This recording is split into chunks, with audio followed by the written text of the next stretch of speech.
Assalomu alaykum hurmatli kanalimiz kuzatuvchilari. Va'da qilganimizdek o'tgan videolarimizda alvet suspensiya ichirgandan keyin qo'ylarimizga o'rtacha 3-5 sutkadan keyin, hozir mana bizni ichirganimizga deyarli 3 sutka bo'ldi. Endi Brovermectin inyeksiyasidan foydalanamiz. Brovermectin inyeksiyasi Ukraina davlati Bravo Pharma biofabrikasidan ishlab chiqarilgan.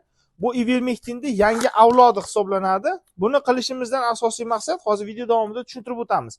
Mazkur dori vositasi shaffof rangda hamda o'zini maxsus Bravo Pharmani qadog'iga ega bo'lgan plombadan iborat.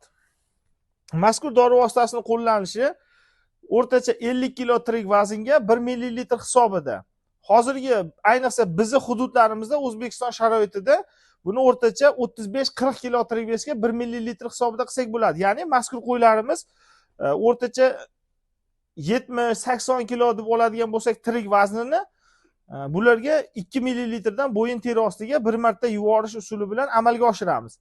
Yana bir narsani alohida e'tiborga olib o'tishimiz kerak, hurmatli kanalimiz kuzatuvchilari. Agar kimda kim yangi qo'y boqishni tashkil qilgan bo'lsa, doim mana shunday narsadan foydalanish kerak. Ya'ni bu oddiy mana mineral tuzi. E'tibor bersak, bu to'rtburchak shaklda bo'ladi. Buni qo'yilganiga taxminan 3 yoki 4 sutka bo'ldi. Ya'ni biz alvet suspensiya ichiradigan paytimizda bu narsa yo'q edi.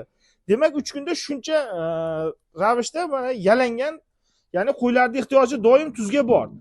Ko'pchilik aytadi, qo'y boquvchilar, ya'ni internetda ma'lumotlar juda ham ko'p. Oltin gurgut qo'shib berish kerak, tuz qo'shib berish kerak oziqalarga deydi. Bu mutlaqo bo'lmagan narsa. Ya'ni oltin gurgutni ham majburiy oziqaga yoki tuzlarni ham majburiy oziqaga qo'shib berish mumkin emas. Uni mazkur o'rnatuvchi moslamalar orqali qo'yib qo'yilsa, o'zini ehtiyojiga qarab yeydi. Agar uni biz oziqalarga qo'shib beradigan bo'lsak, masalan ko'pchilik yemlarga yoki dukudan chiqarilgan o'tlarga qo'shib beradi. Buni majburiy ravishda qo'ylar yeyishga to'g'ri keladi. Natijada organizmda har xil, masalan qaysidir, misol uchun mana shu qo'yda oladigan bo'lsak, buni organizmga mineral tuzlar kerak emas. Bu majburiydi.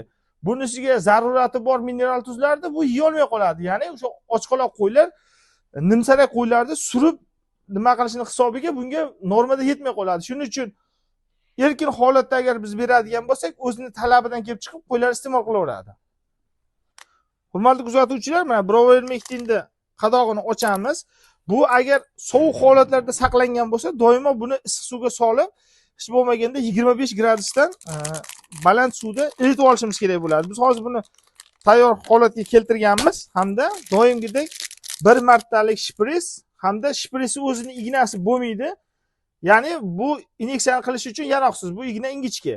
Shuning uchun doim maxsus ignalardan 16lik kalta yoki uzun ignalardan foydalanamiz. 12lik, 16lik ignalar bo'laveradi. Faqat jarohat yetkazib qo'ymaslik kerak ukol qilish vaqtida. Mazkur dori vositasida 2 ml tortamiz.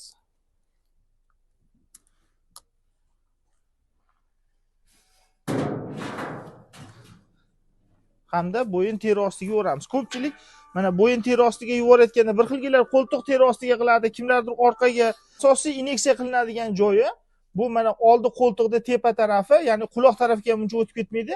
Mana shunday teri ostiga bemalol yuborsa bo'ladigan joyi bor. Mana shu yerga ohista yuboramiz. Bismillah.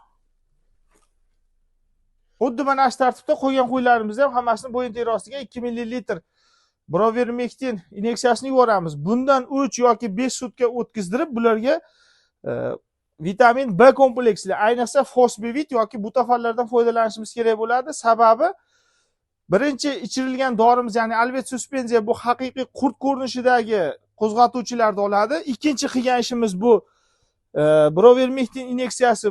Bular o'sha parazitlarni qo'zg'atuvchilarni tuxum ko'rinishida, ya'ni hali qon tarkibida yurib to'qimalarga borib joylashadigan mahaldagilarni oladi hamda antiparazitlar vositalari qo'llanilganda o'z navbatida oshqozon ichak hazm sistemasidagi hazm qiluvchi faol bakteriyalarga ham ta'sir qiladi. Shuni hisobiga bularga albatta vitamin B kompleksli inyeksiyalar bilan qo'shimcha yordam berishimiz kerak. Shu tartibda agar biz profilaktik ishlarni tadbir qiladigan bo'lsak, ya'ni joriy qiladigan bo'lsak, profilaktik tadbirlarni qo'ylarimizda, umuman qo'ylarda, chorva hayvonlarida o'sish, rivojlanish hamda moddalar almashinuvi faolligi juda ham yaxshi bo'ladi. Hurmatli kanalimiz a'zolari, bizni kuzatishda davom eting. Biz sizga har doim eng yaxshisi, eng sifatlisini ilamiz. Salomat bo'ling.